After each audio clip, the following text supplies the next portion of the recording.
तुमची तेवढी साधना हवी, तो भाग वेगळा आहे. पण भजनामध्ये येण्यासाठी तुम्हाला परमेश्वराने इथपर्यंत आणलेलं आहे. तुम्हाला काय मला काय सगळ्यांना. त्याच्यात आज आपल्याकडे एक महान व्यक्ती म्हणजे आमरे आले, ज्यांनी ह्यांना माझ्याकडे आणलं. असं का असू दे, मी त्यावेळी काय एवढा मोठा बुवा नव्हतो. मी पण शिकत होतो, यांना पण मी शिकवत होतो. माझ्याकडे होतं, मी त्यांना देत होतो. माझ्या पदरचं काही नव्हतं.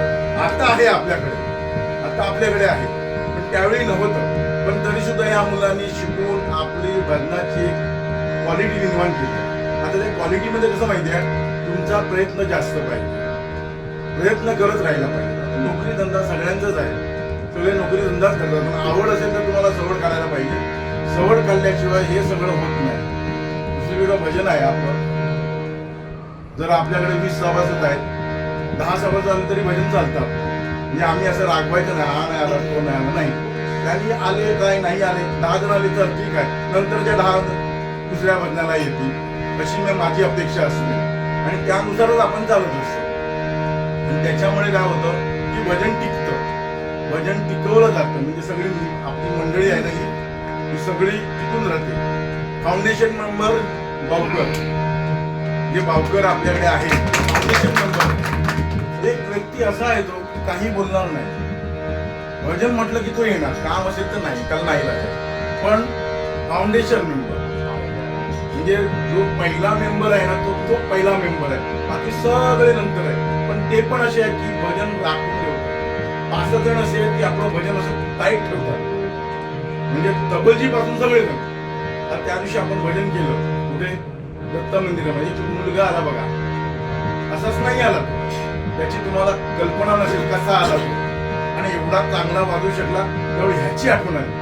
कशी, तो त्यावेळी 9वीत होता आमच्याकडे. काही लोकांना माहिती आहे, काही लोकांना माहित नाही, तो 9वीला होता. पण त्याची पण तशीच होती, तो त्या पद्धतीत वाजवला. मला त्यावेळी आठवण, अरे मला अनिकेत सारखाच वाजवतो. म्हणजे मी खुश झालो त्यावेळी. पण हा कोणी पाठवला? भगवंताने पाठवला, आपण नाही. त्याची बघितली ना लखप काय होती ती, एकदम म्हणजे जसं काय मुरलेला माणूस आहे, कसली गवळण वाजवली त्यांनी. आपण बघत बसलो, अरे वा, हाय कोणतरी मुलगा. म्हणजे असं होतं ना.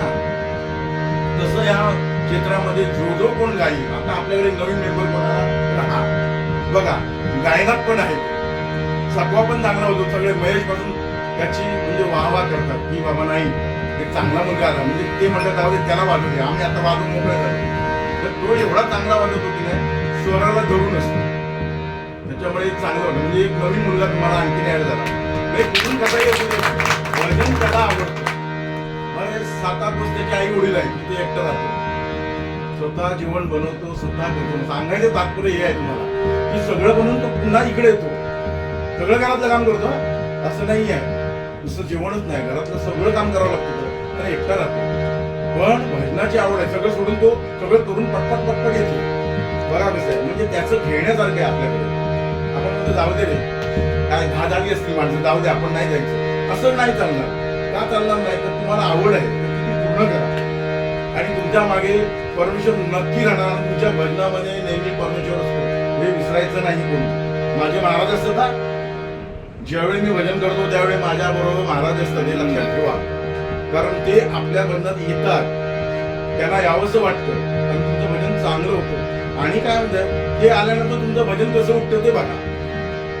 कसं आहे, आज मला तुमच्या काकीची रिक्वेस्ट आली आहे की गजर देवीचा घ्या, म्हणून मी आता तुम्हाला देवीचा गजर घेणार आहे.